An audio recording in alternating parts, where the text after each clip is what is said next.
সঙ্গে নিয়ে রাধারানী দধিদুগ্ধ বিক্রয়ের লাগি মথুরার হাটের দিকে যাত্রা করলেন। তীরে এসে দেখেন দূরে এক মাঝি তার সুসজ্জিত নৌকাখানি নিয়ে সাজিয়ে রয়েছে। সখীগণ সুজনে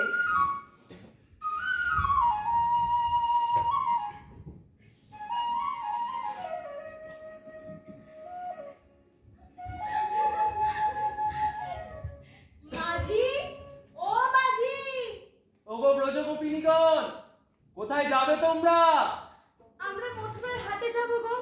দেখছো না কত বেলা হয়ে গেল, তাড়াতাড়ি পার করে দাও। এই দাঁড়াও করো কি গো? আমার নাওয়ে উঠতে গেলে যে আগে ঘাটের মাসুল দিতে হয়।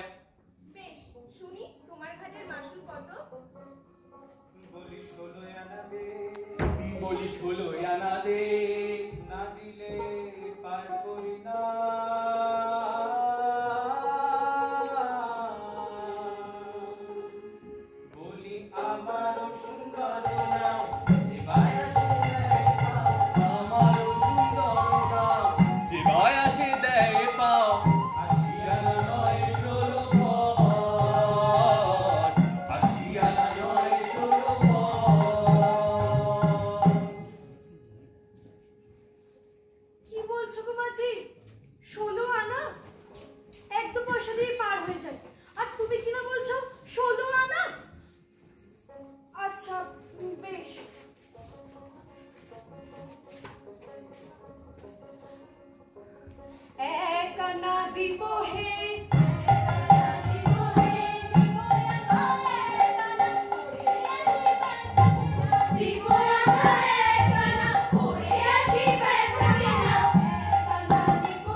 আমি এক আনায় পার করি না,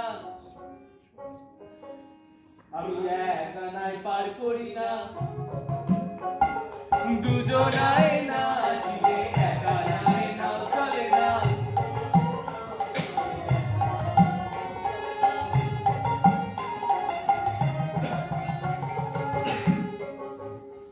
দুজনায় না আসিলে এক আনায় নাও চলে না, অর্থাৎ গোবিন্দ এক আনাকে বিশেষণ করলে একা নাই, এক আনায় কি নাও চলে? বেশ, তবে আমরা না হয় 2 আনা দেব। না 3 আনা? না না, তা তো হবে না। তবে আমরা 4 আনা দেব হে সখী মন মিলে, 4 আনা দেব হে, 4 আনা দেব হে সখী মন মিলে, 4 আনা দেব হে। আমি 4 আনা লই না, 4 আনা লই না, চতুর চতুর্বর্গের ফল ধরে না, চার আনা লই না। গোবিন্দ বললেন, চতুর্বর্গের ফল ধরে না, তাই আমি 4 আনা নিই না। কিন্তু কে এই চতুর্বর্গ? কাকেই বা ফল ধরে না?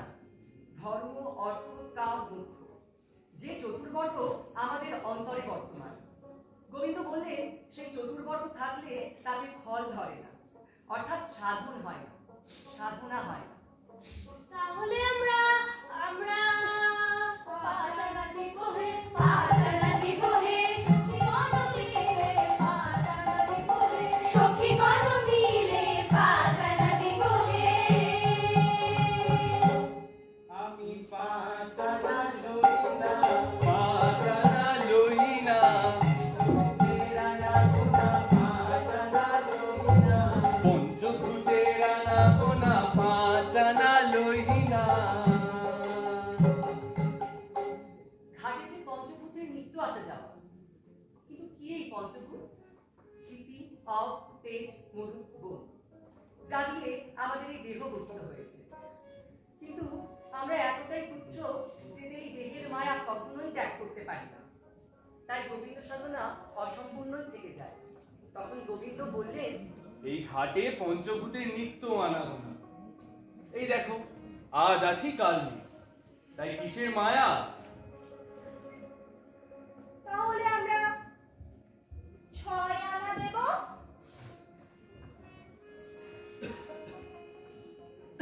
6 আনা? না না না না, 6 আনা নিয়ে কি করে?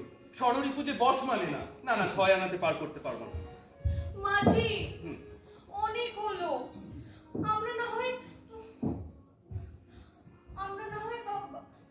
7 আনা দেব। আর বিলম্ব করো না মাঝি, দেখো বেলা বয়ে যাচ্ছে, তাড়াতাড়ি পার করে দেখো দাও। দেখো দেখো দেখো বাবু, দেখো 7 আনায় পার করতে পারবো না গো। এই 7 সমুদ্রের ঢেউ আমার তড়িতে এসে লাগবে, আমার তড়িতে ডুবে যাবে। আর তাছাড়া তোমাদের মহামূল্যবান প্রাণ যে চলে যাবে, আর সেক্ষেত্রে কলঙ্ক কার ভাগে এসে পড়বে? এই মাঝি। না না, 7 আনায় পার করতে পারবো না বাবু। বেশ বেশ, অনেক হলো। আমরা না হয় 8 আনা দেব হে, অষ্টসখী মিলে 8 আনা দেব হে, 8 আনা দেব হে, অষ্টসখী মিলে 8 আনা দেব হে। 8 আনা? 8 আনা মানে তো যাকে কেউ টানে না গো। স্বভাব চতুর গোবিন্দ এই 8 আনাকে 8 টানা দিয়ে বিশ্লেষণ করলেন আর বললেন, 8 আনা 8 আনা, 8 আনা 8 আনা, কেউ টানে না প্রাণে প্রাণে। 8 আনা 8 আনা, কেউ টানে না প্রাণে টানে। 8 আনা 8 আনা। সত্যি তো, আমরা কেউ বিপদে না পড়লে গোবিন্দকে কি স্মরণ করি? তাই গোবিন্দ বললেন, কেউ তো প্রাণের দায়ে টানে না গো, তাহলে আমি 8 আনা কিভাবে নিই? ও মাঝি, তুমি 8 আনা মানে বোঝো না? 8 আনা মানে হলো 1 টাকার অর্ধেক গো। অর্থাৎ খণ্ড টাকা। কিন্তু গোবিন্দ আমার খণ্ড টাকা নেবেন কেমন করে? আমি খণ্ড তো লই না, খণ্ড তো লই না, আমি খণ্ড তো লই না। অখণ্ড চৈতন্য আমি খণ্ড তো লই না। বেশ বেশ, অনেক হলো। আমরা না হয় 9 আনা দিব হে, 9 আনা দিব হে, ওরে ঘাটে 9 আনা, 9 আনা দিব হে, ওরে ঘাটে 9 আনা, 9 আনা দিব হে। গোবিন্দকে বলে কিনা ঘাটের নয়নাবি? তাও কি আবার হয় গো? যে আমাদের যুগে যুগে পার করে আসছে তাকে কিনা বলে ঘাটের নয়নাবি? স্বভাব চতুর গোবিন্দ তাই এই 9 আনাকে বিশেষ করে 9 আনা, অর্থাৎ তিনি কাছে নতুন নয়। আর উত্তরে বললেন, আমি 9 আনা 9 আনা, 9 আনা 9 আনা, বহুদিনের পুরানা 9 আনা 9 আনা। বহুদিনের পুরানা 9 আনা 9 আনা, যুগে যুগে পার করি 9 আনা 9 আনা। যুগে যুগে পার করি 9 আনা 9 আনা। অনেক হলো মাঝি, এবার সত্যি করে বলবে যে তোমার ঠিক কি চাই? যা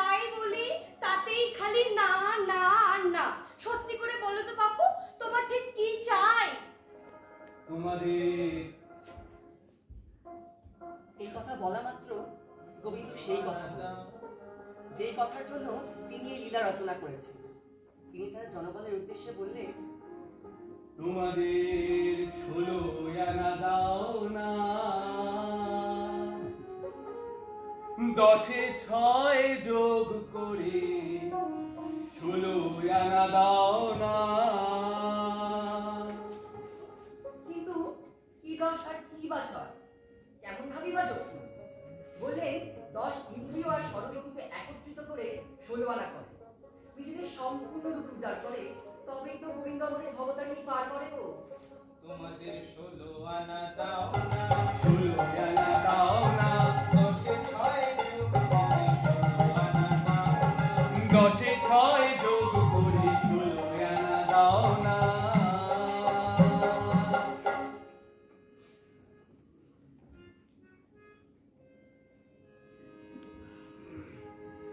বেশ, তাই সই। এই কথায় রাজি হয়ে সখীগণ নৌকায় উঠতে গিয়ে দেখলেন যে গোবিন্দের নৌকাখানি ভাঙা।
আমরা এই 16 আনাকে সমর্পণ করে হরিধ্বনি করব এবং দুই বাহু তুলে গোবিন্দের চরণে নিজেকে সমর্পণ করে বলি, হরি বল।